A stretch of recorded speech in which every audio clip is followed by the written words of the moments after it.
A paz do Senhor, querido aluno da Escola Bíblica Dominical, aqui da classe dos juvenis. Hoje nós chegamos na lição de número 13, finalizando esse trimestre. E hoje nós vamos entender um assunto muito importante sobre a ética cristã. Diga não à corrupção. Você que está chegando hoje pela primeira vez, aproveita, se inscreve no nosso canal, passe a ser um dos nossos alunos. Eu vou ter o prazer, gente boa, de te receber por aqui. Aproveita também, deixa aí o likezinho, o seu joinha, porque com isso você ajuda muito a gente a chegar mais longe falando de Jesus. Deixa aí também o seu comentário. Eu fico muito feliz em conhecer você, ler o seu comentário, que Deus te abençoe. Olha, a gente já está comentando também as lições do quarto trimestre. É só você procurar aí no canal que já está prontinho para você. Pega essa lição, joga nos grupos de WhatsApp da igreja, de todo mundo aí que você conhecer. Que Deus em Cristo te abençoe. Então vamos que vamos? Vamos juntos estudar a palavra de Deus em nome de Jesus.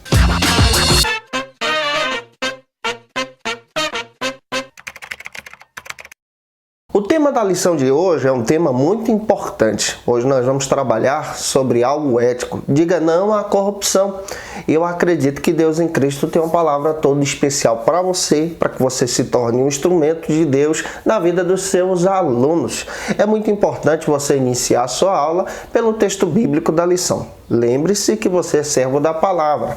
Observe também que a sua lição hoje possui 3 objetivos específicos para você não fugir do assunto, e dá uma olhadinha também que a sua lição hoje possui 3 pontos e a gente vai trabalhar ponto a ponto com você na aula de hoje. O primeiro ponto da nossa lição aqui da classe dos juvenis vai tratar sobre o seguinte argumento: a corrupção é como um câncer para a sociedade. Que coisa terrível! E é claro que a gente precisa analisar isso ao olhar bíblico, pela palavra de Deus, para a gente poder trazer alguns argumentos para os nossos alunos. A corrupção é aquilo que induz a pessoa a praticar algo que é contrário aos valores éticos, a tudo aquilo que nós estamos defendendo durante todo esse trimestre. A corrupção, ela te leva para um caminho contrário, ela te leva para um caminho de desobediência, um caminho que desagrada a Deus. E no Código Penal brasileiro, o artigo 317, está escrito que aquele que pratica a corrupção, aquele que induz, aquele que pede, aquele que solicita, aquele que recebe também, ele pode ser julgado por lei. E é claro que isso é terrível e traz também um transtorno muito real para a vida daquele que recebe esse julgamento. E de acordo com 1 Timóteo, capítulo 6, versículo 10, Paulo, ensinando a Timóteo, ele diz que a corrupção é gerada por aquele que tem amor ao dinheiro, por aquele que dá o seu coração aos bens materiais. Isso já há muito tempo atrás. E hoje nós percebemos que, como esse texto bíblico vale a pena ser lido em sala de aula para orientar os nossos alunos. 1 Timóteo também, capítulo 6, versículo 9, o próprio apóstolo Paulo faz questão de dizer que esse amor ao dinheiro produz ruína, leva a pessoa à ruína, leva a pessoa também à destruição pessoal.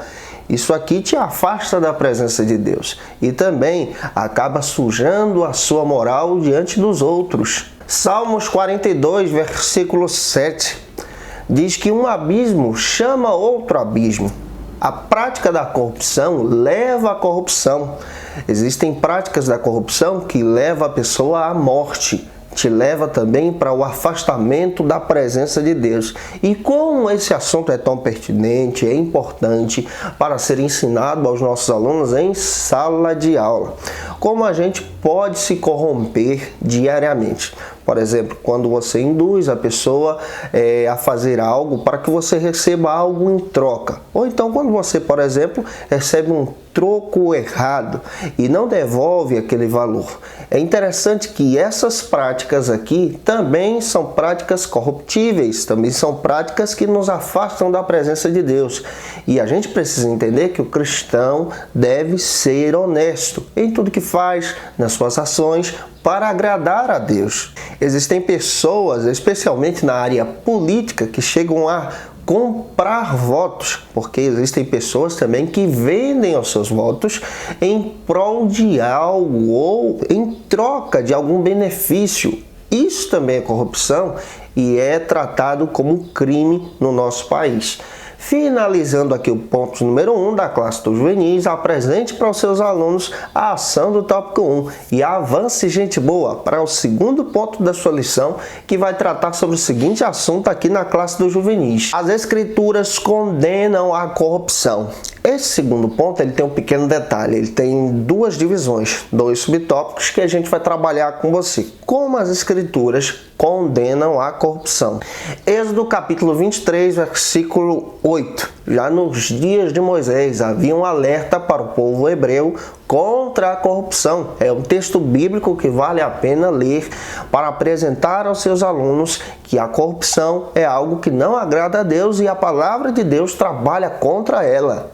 Deuteronômio, capítulo 16, versículo 19 e 20, está escrito que aquele que servia a boa obra não deveria aceitar suborno. Olha o que a palavra diz. Isso também é tratado como corrupção e é um texto que vale a pena ser lido em sala de aula com os seus alunos. Lucas, capítulo 3, versículo 14, aquele que procura aumentar a sua renda por meios corruptos é tratado pelas Escrituras como uma prática de crime. Olha o que a Bíblia diz a respeito desse aspecto. Lucas, capítulo 3, versículo 12 e 13, está escrito que aquele que serve ao Senhor, aquele que andava com Deus e que anda com Deus, não deve aumentar a sua renda por meios desagradáveis, por meios de suborno ou por meios corruptíveis. Diante disso, a gente vai observar também algumas divisões aqui nesse ponto. O primeiro subtópico trata sobre o seguinte assunto no ponto número 2. Nabote foi morto por causa da corrupção. Esse é o primeiro subtópico do ponto número 2. Você vai perceber que a Bíblia já trabalha isso desde o Antigo Testamento, essa luta contra a corrupção. 1 Reis, capítulo 21, versículo 3, está escrito na palavra de Deus que Nabote era vizinho de Acabe. E Acabe tentou por todos os meios, de todas as maneiras, corromper Nabote. Nabote possuía uma vinha muito linda e bonita em seu território que foi dado por herança dos seus pais. E o próprio Acabe oferece dinheiro, oferece recursos, quer obter aquela vinha, mas Nabote nega a venda, não aceita os recursos e, infelizmente, ele morre por causa da sua honestidade. E Acabe, de forma corrupta, toma posse da vinha desse homem honesto. Levítico capítulo 24, versículo 16, diz que essa prática de Acabe é uma prática punível à luz da lei. Não era aceitável diante de Deus, era vista como uma blasfêmia. Tomar posse de algo de alguém para benefício próprio, ao ponto de retirar a vida do seu próximo, isso não agrada a Deus. 1 Reis 21, versículo 20, está escrito que Nabote foi morto por causa da sua honestidade e também porque ele não queria vender essa vinha. E ele foi morto através da corrupção gerada pelo coração de Acabe e a sua esposa Jezabel. E aqui você percebe já no Antigo Testamento o derramamento do sangue inocente para benefício pessoal. Isso desagrada ao Senhor. Tomar o lugar de alguém, tomar posse de alguém, sem que esse alguém queira trazer ou passar adiante aquele benefício, isso não agrada a Deus. É tão interessante que a própria Bíblia diz que Deus levanta o profeta Elias e traz o juízo de Deus sobre Acabe e toda a sua casa. Finalizando aqui, vamos para o segundo subtópico, ainda do ponto número 2, aqui da classe dos juvenis, que trata outro assunto para a gente poder trabalhar com você em sala de aula. Outros exemplos bíblicos de pessoas que se envolviam com a corrupção. É interessante que há alguns textos bíblicos que a gente vai citar aqui para você. Números capítulo 22, versículo 17, nós encontramos aqui o exemplo de Balaque, alguém que se envolve com a corrupção para punir, para ferir o povo de Deus. 1 Samuel, capítulo 8, versículo 3, está escrito que os filhos de Samuel eram corruptos e faziam coisas que não agradavam a Deus. Capítulo 1, versículo 3 e 4, Abacuque traz uma mensagem para aquela geração corrupta dos seus dias. Então a corrupção é coisa antiga. Mateus 28, 12 ao 15, os soldados também eram corruptos nos dias de Jesus. Aqui a gente está percebendo que dentro da palavra de Deus nós encontramos várias expressões, vários textos que não agradam o Senhor, de pessoas que andavam de forma corrupta.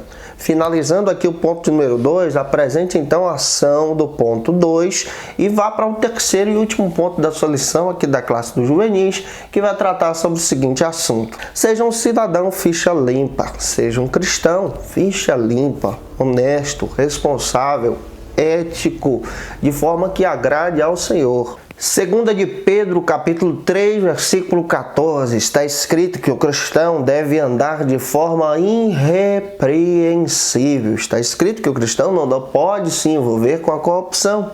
A gente precisa ser honesto, precisamos agradar a Deus, honrar o Senhor em tudo que fazemos. Provérbios 2, 11 ao 15, está escrito que os justos serão recompensados, não pelo homem, mas pelo Senhor, porque Deus olha para as atitudes do justo também. Isaías 33, 15 e 16, os justos serão abençoados pelo Senhor. Então é importante a gente viver de forma honesta, de forma que agrada a Deus, porque a recompensa vem do Senhor. Gente, finalizando aqui esse ponto número 3, a presente ação do tópico 3, finalizando esse trimestre, que Deus abençoe vocês. Um beijo no teu coração. O próximo já está pronto, tem aula quentinha aí para vocês. Que Deus te abençoe e até a próxima aula, quarto trimestre, em nome do Senhor Jesus. Um grande abraço e a paz do Senhor.